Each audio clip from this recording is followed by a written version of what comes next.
Hello, everybody. Hello. Oh, hello. No. Greetings and salutations. I know I didn't come up with anything more clever than that tonight. Never mind. Hope everybody's all right.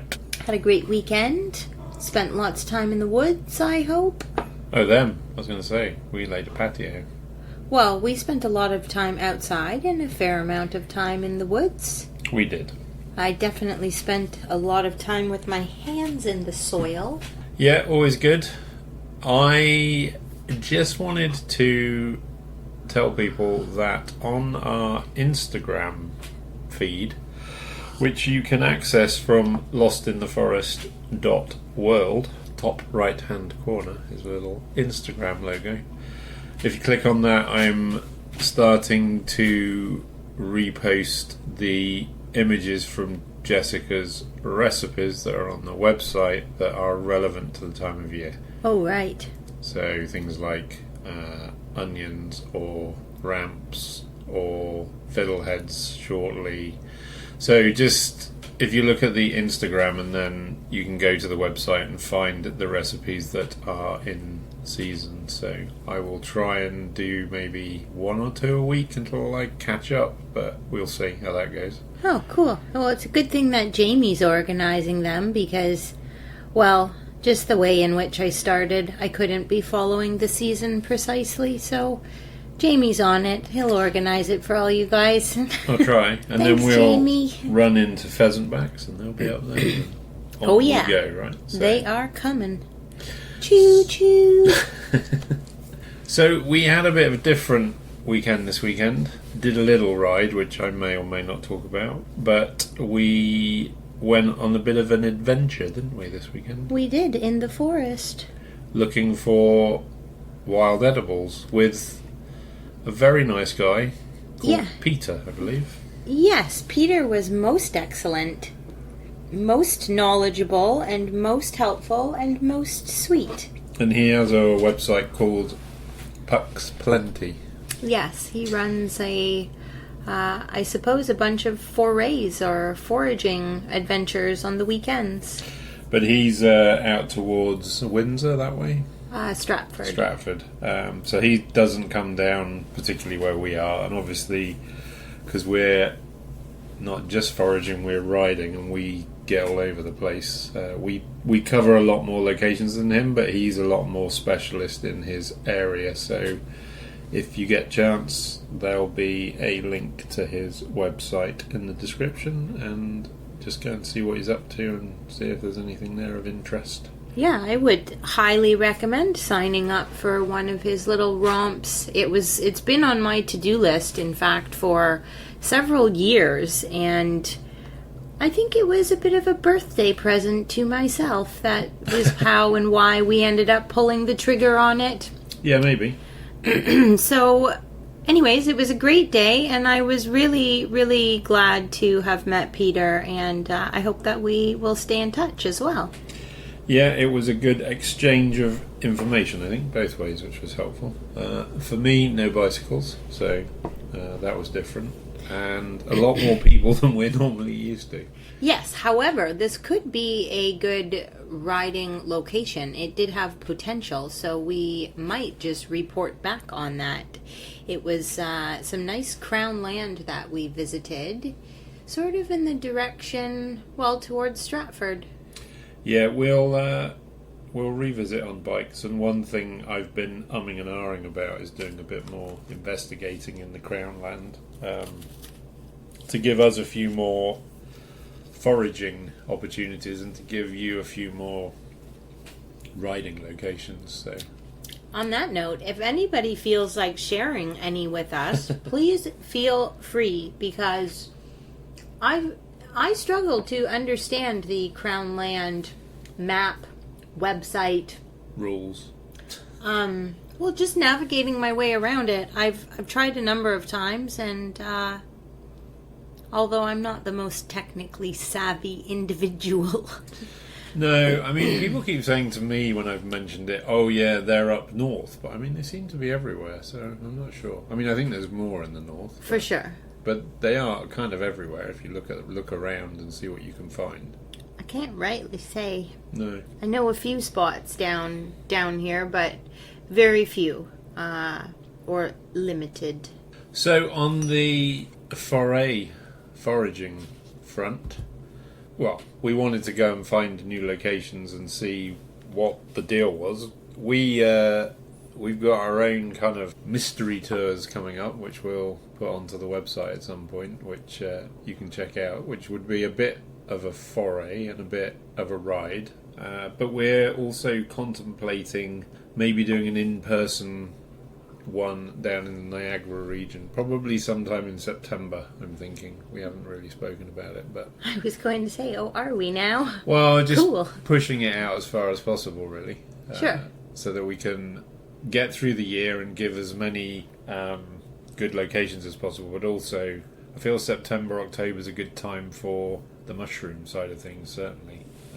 So anyway, and some autumn fruit, maybe. Magical mystery tour. We are always on a mystery tour, and I guess that's what we'd like to share with others. Maybe. Really, in a nutshell. So what edibles did you stumble across, or did we stumble across? Well, I did some picking too, but... You did. We did. We were mostly on the hunt with Puck's Plenty for it being mid-April, getting towards the end of April. Yeah, just over the 21st, So the items on the list that we were hunting for were garlic mustard, which was quite plentiful. In fact, we went to a different location for that. Yeah. I learned that they do not like, what was it, really awesome soil? Yeah, they like the rubbish. The more rubbish the soil, Yeah. the more they like it. So, Which was an interesting fact that I did not know. Because the beautiful crown land that we went to, there was next to no garlic mustard to be seen. yeah, I feel they like to be a little bit starved of water and a little bit starved of nutrients, and they seem to go berserk for that. So, Funny, eh? yeah, Rascals. treat them. What is it? Treat them mean, keep them keen. I don't know. Treat 'em mean, keep 'em keen. I don't know. One of those things. We also found some dead nettles, which is a new one for me too. In fact, we had literally just the day before identified a red dead nettle in our backyard, so it was 24 hours old for me. We don't really have weeds in our backyard. Well, they're quite cool. They have a nice pink flower. Like, they're sort of pretty and they sort of look like mint. I don't know if they sting. I don't think that they sting you like regular nettles, though. No, I don't think so. What were the sticky things as well? I know, I forget the name. I'm sorry. So there's a weed that's sticky. If you're from England by any chance, you'll know what it is because we have loads of it. It seems you have a lot of it here as well. You kind of walk through it and it sticks to your clothes. But apparently that's got some medicinal purposes, the lady was saying to us. As did the dead nettle. But I think that I had identified it before, but under a different name called catchweed bedstraw. So either it is the same, not the same, a strain of, or I don't know what I'm talking about. No, I think you probably do. And I don't, in our world of wild edibles, I don't think it's particularly high on any list. It's a medicinal thing. So, but it was just bizarre to me that it was edible because I didn't know. Yeah, I think the gal said that you could chuck it in soup and stews and such, and I tried a piece, and it was so sticky and Velcro-y that it, like, caught my lip. Yeah, sounds unpleasant. It was kind of cool, actually. It was sort of a strange or unique experience that I would not chalk up to great, good, or bad, but interesting. Just different. Yes. So, of course, we also found heaps of ramps, and now it was definitely the time around here for yellow trout lilies. Poo plants. What? Well, the lady said if you ate too much of them, that it acted as a laxative. Oh, right, she did. And we did know to not We eat did. too many trout lilies. But I didn't know that was the reason. I thought it would just give you an upset stomach. But that seemed to be code for being a laxative. So, Code. yeah. So, and they're quite tasty, and I do like the fact that you can eat those leaves raw as well as the flowers. But yes, do not have a massive feast on them. Or if you are, don't go too far from home. Correct. Good advice, Jamie. I'm full of it. And there's one more thing that we found and collected quite a good little heap of. Something which has been, again, on my list for a year or so. I have seen it, but I don't know why I have never collected it until this weekend. And that is the Canadian wild ginger. Yes. Would you like me to launch into? I think you should, as we have a pot full of it, and you were up to your armpits in muddy roots last night. So. I sure was, at way past bedtime. Oh my goodness. After a nice bath, I got myself all filthy again. You should have taken them in the bath with you. You I should have thought done it about while it. you're in there. And washed Hey. a few shirts. You're giving me ideas for the future. Probably not good ones. No. Okay, so wild ginger. I'm going to try to pronounce the name Go for it. of this. So I did learn that there is an eastern and western variety. So our Canadian wild ginger, I believe, is the eastern variety. Asarum canadense being the eastern one. And the western one being Asarum caudatum. So the wild ginger is, yet again, a herbaceous perennial plant. And it is a low-growing, actually it's quite like a ground cover. And it forms these sort of dense colonies, and it likes the shade of the deciduous forest. And it has, I would say, heart-shaped leaves, and each sort of fork of a stem seems to be like, it's kind of like a fork. So 2 stems and 2 leaves. And if you pull those leaves up underneath, you will find quite a pretty little flower that I would say sort of looked like a trillium. And that flower, I would call it sort of maybe a maroonish, reddish brown. So I spent quite a lot of time, as usual, trying to get to the bottom of a few facts. So I thought off the hop that the root was going to be the prize. Definitely some mixed information on the root or rhizome being the prize part of the plant. So the more reading that I did, the more that I was sort of finding that the majority of the flavor actually comes from the leaves and the stems. So after last night, I did a little bit of an experiment, and that was I did bring it to almost a boil. Maybe I shouldn't have gone quite so hot. I'm not sure. But with all of the leaves and stems, and then I just kind of let it sit and hang out overnight. So essentially, I made a tea out of the leaves and stems. And 24 hours later, I would say it is less than awesome. It's not bad, but it's and it definitely has a taste of ginger, but it's a bit sort of just grassy and green and a bit blah.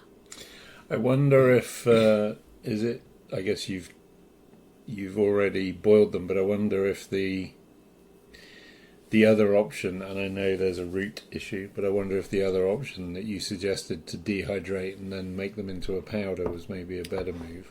Well, that's what I'm getting at next with the root. But my point I was going to make was that was the plan, but then a lot of the reading you did, which took you some time last night to get through all the research, basically implied that the root wasn't the thing to use, right, or to consume. So I think that's where we kind of, or you deviated slightly. Well, and I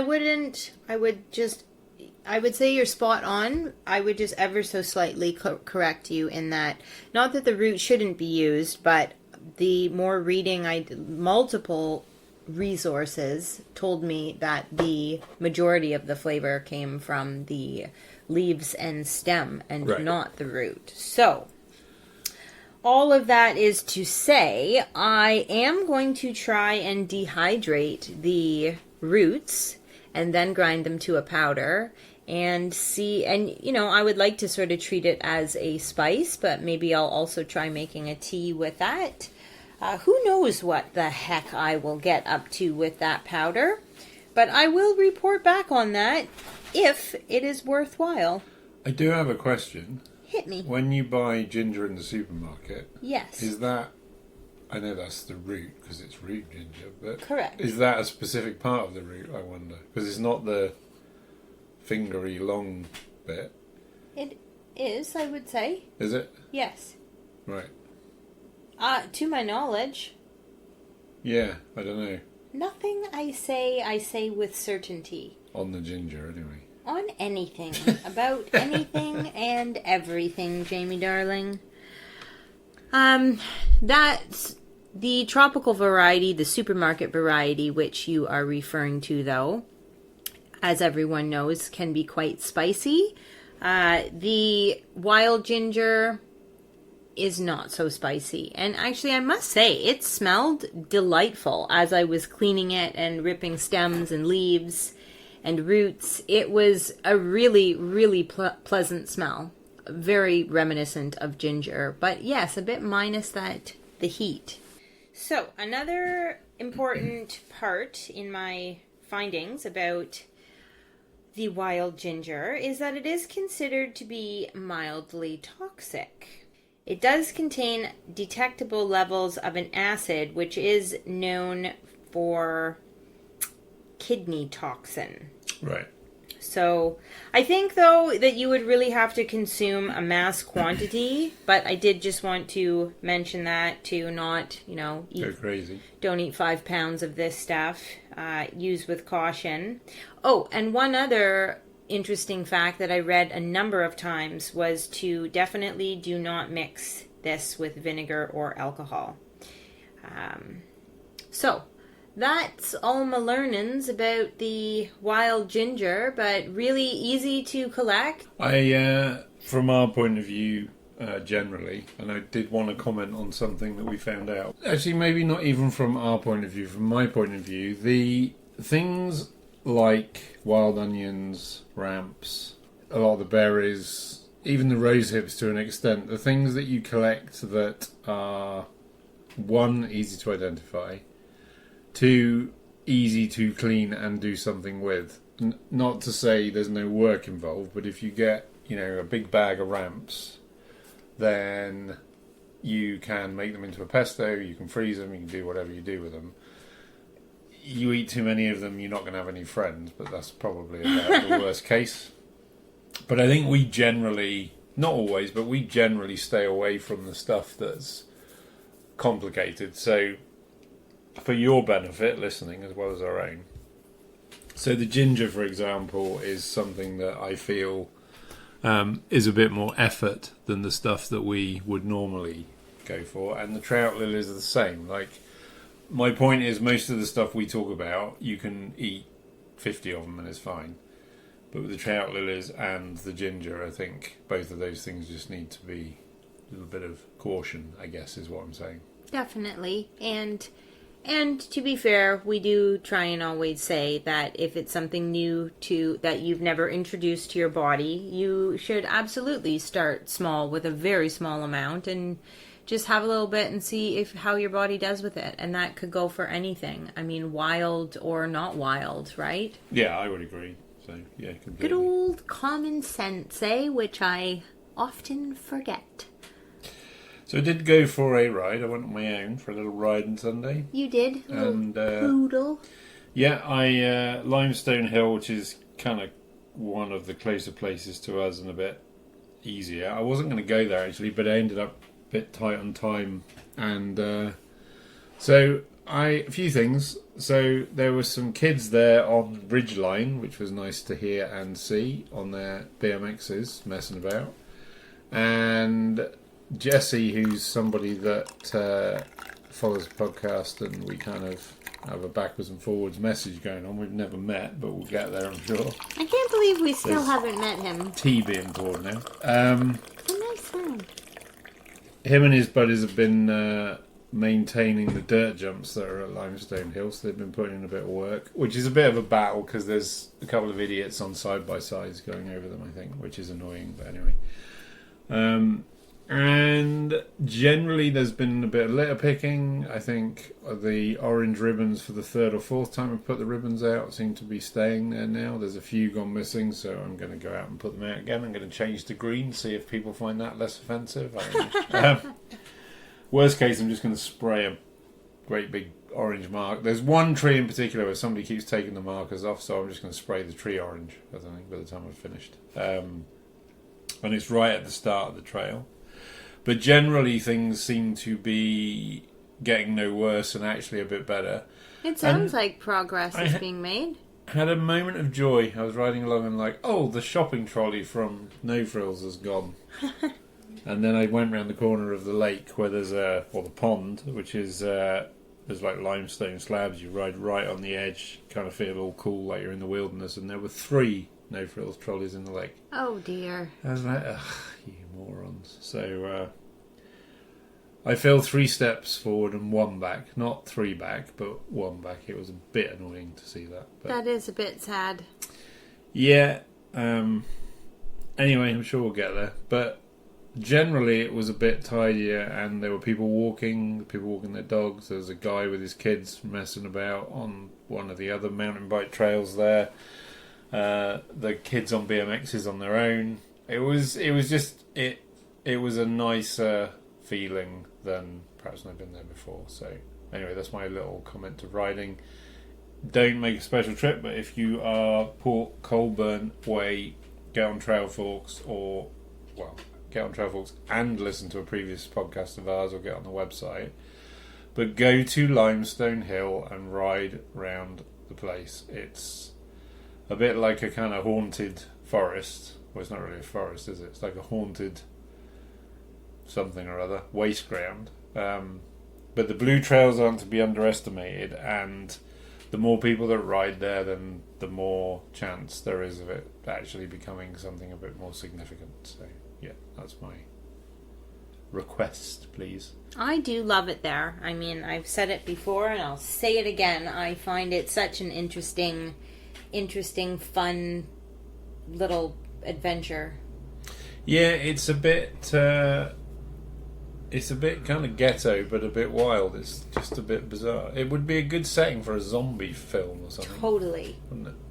Oh, actually, I do have something else to report back on that is from the Limestone Hill location. Oh, yes, you do. I do. Black walnuts. So when was it? A good couple of months ago. Well, there was still snow, or just snow on the been around, so... Yeah, I mean, it's been a funny winter. So definitely a few months ago that we found some slimy old black walnuts from, I suppose, the late fall that we collected in a bucket. I mean, we tried to roll off as much of the black kind of goo as we could with our shoes in the rocks. And so they were quite wet, and this is not the ideal time to collect them. But we wanted to do a bit of an experiment, and so we brought them home. Did we put them in the dehydrator? No. No. No, we did put them pretty much everywhere else. They were in the back of the car for about... There's a process, if you want to do what we've done... Oh my goodness. There is an absolute process that you have to follow. A science. And it's called Move the Musical Black Walnuts.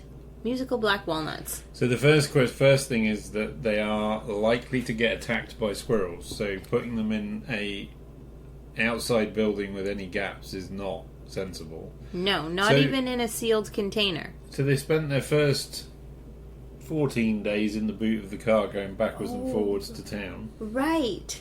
That's where they lived for a long time. Then they progressed, I don't remember why, maybe there was a dump run to the laundry room, and then inside the tumble dryer. So that the kitties couldn't get them. Correct. And then they spent a lot of time between the tumble dryer and the oven. They did. And every time I went to use the oven and I had to remember to, well, you'll learn that in our kitchen you always must open the oven and check inside the oven And prior to turning it on, because God only knows what I'm storing in there. In fact, I've even gone so far as to warn company of this situation. So, every time that we wanted to bake something in the oven, they came out of the oven. But then, when the oven was turned off but still hot, they were on a little baking sheet and I'd chuck them in the nice warm air in there. So they did. When I said earlier, did we dehydrate them? In a very roundabout way, I would say we somewhat did. Dehydrate a little bit? Yes. Rehydrate a little bit. Dehydrate a little bit. Rehydrate a little bit. Indeed. No cats attacked them though. We did well. We did do well. So several months later, after sort of drying these out in our own weird way, I wanted to see if they would be okay, like at that time to collect, or would they have been, soggy and gone moldy inside. They looked pretty good when we collected them. So I am happy to report that after all of that action, I cracked into about a dozen of them today. They were perfect. I would say one in the dozen was not. It had just sort of disintegrated or disappeared. It was like the skin or the husk was still in there, but the nut had kind of just shriveled to smithereens. And this is 3 or 4 months after their sell-by date, really, isn't it? I mean, most people are collecting them in sort of November, I guess, December. And this would have been March, at least, I guess. So, for sure.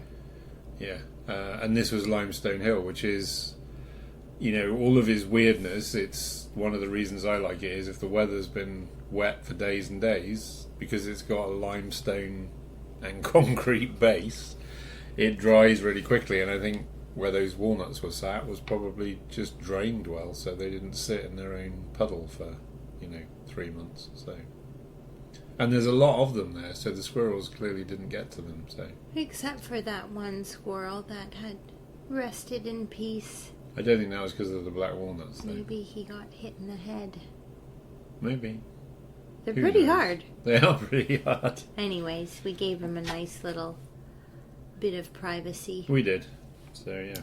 So, that is my update on out of season black walnuts, and I am looking forward to getting all those nuts out the rest of the way out of their shells. I only went so far as cracking them, cracking the shell, but I have still much more extracting to do. I do believe I just posted a recipe recently for some chocolate bark with the black walnuts, and I did mention that they do require quite a bit of patience, but it's quite satisfying too. And the flavor is unlike any other nut I have ever tasted. Yeah, different level. Really, really interesting. I literally don't even know how to describe it. You just need a vice to crack them, don't you? Yeah, and then a few other tools as well. So. Okay, well, just one thing to say, I think. Get lost!